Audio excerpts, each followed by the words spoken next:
Hi மக்களே வணக்கம். Big Boss season 9 சொன்னோனே ஞாபகத்துக்கு வர மொத பேர் பார்த்தீங்கன்னா, விஜே பார்வதி தாங்க. ஏன்னு பார்த்தீங்கன்னா, உள்ள அவங்க பண்ண சம்பவங்கள் அப்படி தான் சொல்லணும். அது மட்டும் இல்லாம ஃபேன்ஸ், ஹேட்டர்ஸ் 2 பேருமே புடிச்சவங்க வந்து விஜே பார்வதி தாங்க. இந்த சீசன்ல அவங்கள தவிர்த்தா இந்த சீசனே ஒண்ணும் இல்லன்னு தான் சொல்லணும். அவங்க பார்த்தீங்கன்னா, இப்ப Instagramல ஒரு ஃபோட்டோஸ் ஒண்ணு ரிலீஸ் பண்ணியிருக்காங்க. அந்த ஃபோட்டோஸ் பார்த்தீங்கன்னா, மார்னிங் சன்லைட்ல எடுத்திருப்பாங்க போல இருக்கு.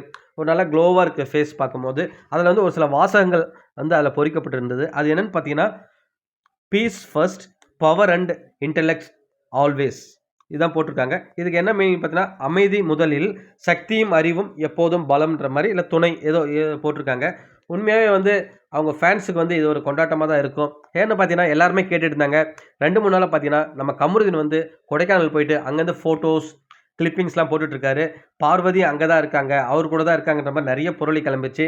அது உண்மையானு கூட இன்னும் தெரியல. அவங்களுமே ரிவீல் பண்ணலை. ஏன்னா அவங்களா சொல்கிற வரைக்கும் நம்ம அதை எதுவுமே சொல்ல வேணாம், டிஸ்டர்ப் பண்ண வேணாம் அவங்கள.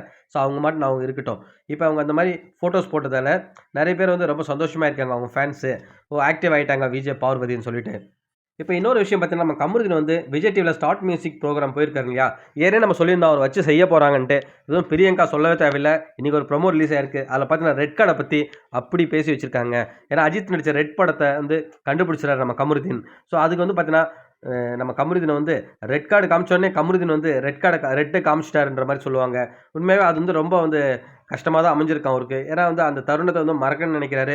இவங்க வந்து இதுக்கு தான் கூப்பிடுவாங்கன்னு சொல்லிட்டு அவர் தெரியாமல் உள்ளே வந்து மாட்டிக்கினாரு. இதெல்லாம் கிளவராக தெரிஞ்சு தான் பார்வதி வந்து அவாய்ட் பண்ணியிருக்கான்னு நினைக்கிறேன். ஏன்னா இவங்களை பற்றி தெரியும் அவங்களுக்கு. ஏன்னா 90 நாள் வச்சு நீங்கள் கண்டென்ட் என்கிட்ட வாங்கும் போதே இந்த மாதிரி எதாவது கூப்பிட்டு அசிங்கப்படுத்துன்னு தெரியாது. அங்கேயே அசிங்கப்படுத்திட்டீங்க. இங்கே அசிங்கப்படுத்த மட்டும் என்ன நிச்சயம்னு சொல்லிட்டு தான் அவங்க வரல. அவங்க விஜய் டிவியே ஒதுக்க ஆரம்பிச்சுன்னு வச்சுக்க, அது வேறு விஷயம். கமருதீன் பாவம் அசிங்கப்பட்டு தான் வரப்போகிறாருன்னு நினைக்கிறேன் இந்த ஷோ முடிஞ்சிட்டு வரும்போது. உங்களை நம்பி வந்ததுக்கு நல்லா வச்சு சரிங்களேன்னு நினைப்பார் கண்டிப்பாக. அதுக்கப்புறம் பார்த்தீங்கன்னா நம்ம கெமி இருக்காங்க இல்லையா? அவங்க நடித்த மயிலாடுன்ற திரைப்படம் வந்து மூவி ப்ரொமோஷனுக்கு வந்து மேக்ஸிமம் பிக் பாஸ் கண்டஸ்டன்ட் எல்லாருமே போயிருக்காங்க. ஒருத்தர் 2 பேர் தவிர. பார்வதி, கமருதீன், அப்புறம் வந்து நம்ம அந்த பிரவீன் காந்தி, இன்னும் ஒருத்தர் 2 பேர் தவிர மீது எல்லாருமே போயிருக்காங்க. அந்த படக்குழுவையும் நம்ம கெமியும் பாராட்டி பேசிட்டு வந்திருக்காங்க. படம் அந்த மந்த் ரிலீஸ் ஆகுதுன்னு நினைக்கிறேன்.